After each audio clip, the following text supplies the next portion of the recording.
Hello नमस्कार। आज आपका फिर से स्वागत है मेरे YouTube चैनल में। आज हम फिर से कक्षा 8 का पाठ 5 पढ़ेंगे। उसमें हम 5.1 पढ़ेंगे कोयला। ये है पेज नंबर 57 पर बुक में। तो वीडियो देखने से पहले आप सब्सक्राइब करना न भूलें।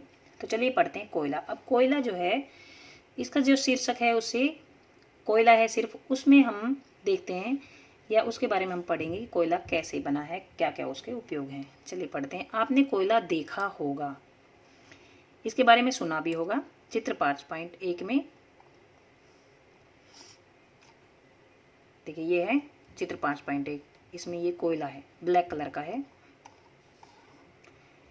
यह पत्थर जैसा कठोर और काले रंग का होता है। कठोर और काले रंग का होता है। खाना पकाने हेतु उपयोग आने वाले ईंधनों में कोयला भी एक है। खाना बनाने के काम आता है, ये ईंधन के रूप में उपयोग होता है। पहले इसका उपयोग रेल इंजन चलाने के लिए होता था। रेल इंजनों के लिए भाप बनाने में होता था। इसका उपयोग तापीय शक्ति यंत्रों में विद्युत उत्पन्न करने के लिए भी होता है। जो विद्युत उत्पन्न करने के लिए जो भाप बनाई जाती है, उसमें भी इसको कोयले को उपयोग किया जाता है। कोयले का उपयोग विभिन्न उद्योगों में ईंधन के रूप में किया जाता है। बहुत सारी फैक्ट्रीज हैं, उनमें ईंधन की जरूरत पड़ती है, तो वहाँ पे कोयले का उपयोग किया जाता है। तो ये कोयले के कुछ हमने उपयोग पढ़े हैं। अब आते कोयले की कहानी। अब पहली कहती है, कोयला हमें कहाँ से प्राप्त होता है, यह कैसे बनता है। तो हम इसमें ये पढ़ेंगे कोयले की कहानी में। लगभग 300 मिलियन वर्ष पूर्व पृथ्वी पर निचले जलीय क्षेत्रों में घने वन थे। जलीय जो क्षेत्र हैं उनमें बहुत सारे घने वन थे, बहुत पेड़ पौधे थे। लगभग 300 मिलियन वर्ष पूर्व बाढ़ जैसे प्राकृतिक प्रक्रमों के कारण, मतलब बाढ़ आई होगी, ये प्राकृतिक प्रक्रम होता है जो अपने प्रकृति के कारण बाढ़ आ जाती है। मनुष्य बाढ़ नहीं ला सकता, ये प्रकृति से बाढ़ आती है, इसलिए इसको बोलते हैं प्राकृतिक प्रक्रम।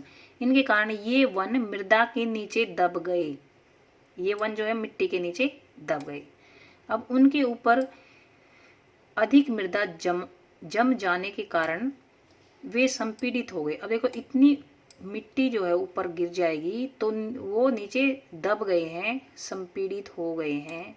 तो वो उनके ऊपर ज़्यादा प्रेशर हो गया है। जैसे जैसे वे गहरे होते गए उनका ताप भी बढ़ता गया। जैसे जैसे मतलब मिट्टी ऊपर से ज़्यादा ज़्यादा गिरती गई तो उनका ताप भी बढ़ता गया। हम देखेंगे कि जैसे हम कोई गड्ढा खोदते हैं मिट्टी में, तो उसमें गरम गरम सी कुछ भाप सी, कुछ गर्मी की सी जो लपट सी निकलती हुई दिखाई, या मतलब महसूस होंगी, दिखाई नहीं देंगी, महसूस होंगी। तो हम देखते हैं कि पृथ्वी के अंदर गर्मी है। जैसे जैसे हम गड्ढा जितना गहरा खोदेंगे उतनी हमें गर्मी लगती चली जाएगी। तो ऐसे ही जैसे जैसे वो गहरे होते गए, मतलब जैसे जैसे वन है वो नीचे दबते गए, मिट्टी के जितने ज़्यादा नीचे दबते गए उनका तापमान बढ़ता चला गया। उच्च दाब और उच्च ताप के कारण पृथ्वी के भीतर मृत पेड़ पौधे धीरे धीरे कोयले में परिवर्तित हो गए। जो ये पेड़ पौधे हैं उच्च तापमान और उच्च दाब के कारण ये कोयले में बदल गए। तो ये पूरी कहानी है कि कोयला कैसे बना। ये यहाँ से कोयला कैसे बना है।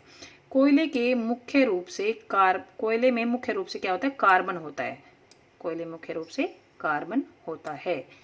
मृत वनस्पति के धीमे प्रक्रम द्वारा कोयले में परिवर्तन को कार्बनीकरण कहते हैं। इसका क्या अर्थ है, मृत वनस्पति है जिससे कोयला बना है, यह कोयले में बदल गया है।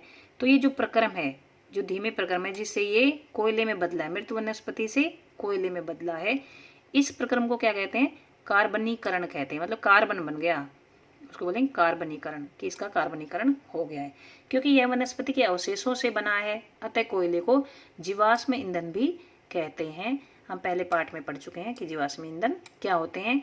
क्योंकि कोयला भी जीवाश्मों से बना है, वनस्पति के अवशेषों से बना है, पेड़ पौधों से बना है, तो इसलिए इनको जीवाश्म ईंधन भी कहते हैं। चित्र 5.2 में एक कोयले की खान को दर्शाया गया है, जहाँ से कोयला प्राप्त होता है। यह एक कोयले की खान है। चित्र 5.2। वायु को गर्म करने पर कोयला जलता है।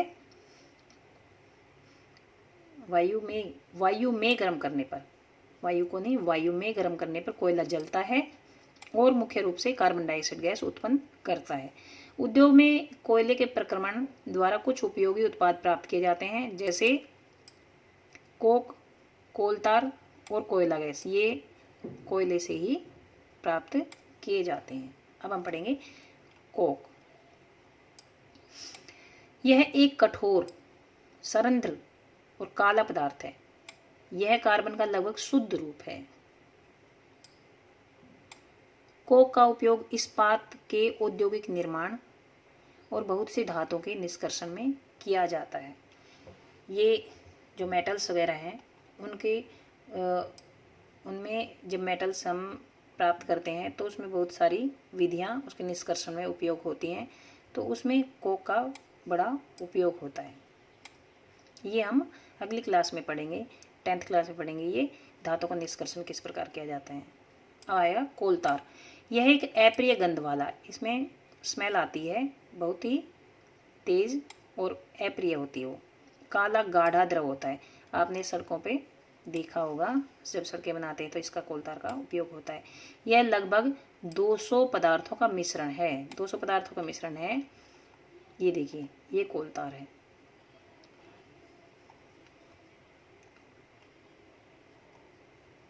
कोलतार से प्राप्त उत्पादों का उपयोग प्रारंभिक पदार्थों के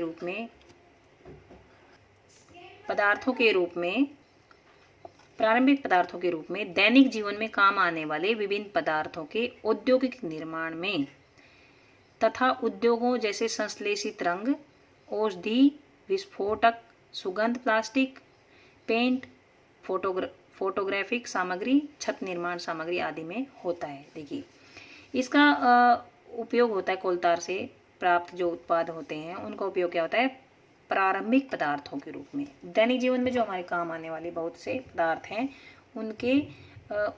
उनको जब बनाते हैं तो शुरू में जो पदार्थ उपयोग होता है उसको बोलते हैं प्रारंभिक पदार्थ, तो उसको कोलतार को यूज किया जाता है।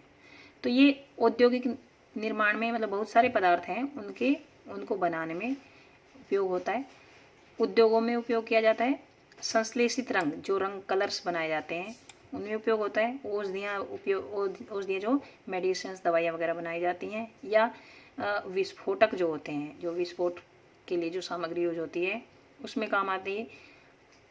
सेंट वगैरह में, प्लास्टिक में, पेंट बनाने में, या फोटोग्राफी की जो सामग्री होती है उसमें इसका उपयोग होता है। छत निर्माण की सामग्री में भी कोलतार का उपयोग होता है। रोचक तथ्य यह है कि मोथ अथवा अन्य कीटों को भगाने के हेतु प्रयोग में लाई जाने वाली जो नेफ्थलीन की गोलियां हैं उसमें भी कोलतार का उपयोग होता है। जो कीड़े वगैरह भगाने के काम में जो नेफ्थलीन की गोलियां आती है उसमें भी इसका उपयोग होता है। आजकल पक्की सड़कों के निर्माण में कोलतार के स्थान पर एक पेट्रोलियम उत्पाद बिटुमिन का उपयोग किया जाता है। मैंने बताया था कि कोलतार का उपयोग सड़कें बनाने के काम आता है, लेकिन आजकल क्या है, जो एक पेट्रोलियम उत्पाद है बिटुमिन है जो पेट्रोलियम से प्राप्त होता है, उसका उपयोग सड़क बनाने के काम में, निर्माण में लाया जाता है। अब पढ़ते हैं कोयला गैस। कोयले के प्रक्रमण द्वारा कोक बनाते समय कोयला गैस प्राप्त होती है। यह कोयला प्रक्रमण संयंत्रों के निकट स्थापित बहुत से उद्योगों में ईंधन के रूप में उपयोग की जाती है। जो कोयला प्रक्रमण संयंत्र होते हैं उनके पास में बहुत से उद्योग भी होते हैं, बहुत सी फैक्ट्रीज होती हैं, तो उसमें ईंधन के रूप में ये कोयला गैस उपयोग की जाती है। लंदन में 1810 में, न्यूयॉर्क में 1820 के आसपास कोयला गैस का उपयोग प्रथम बार सड़कों पर रोशनी के लिए किया गया था। आजकल इसका उपयोग रोशनी के बजाय ऊष्मा के स्रोतों के रूप में किया जाता है, मतलब जिससे आग जलाई जाती है या हीट प्राप्त होती है, ऐसे स्रोतों में इसका उपयोग आजकल किया जाता है। अब यहाँ तक हमारा वीडियो खत्म होता है। आगे हम पेट्रोलियम के बारे में पढ़ेंगे, जो कि नेक्स्ट वीडियो में हम पढ़ेंगे। सब्सक्राइब करना न भूलें। धन्यवाद।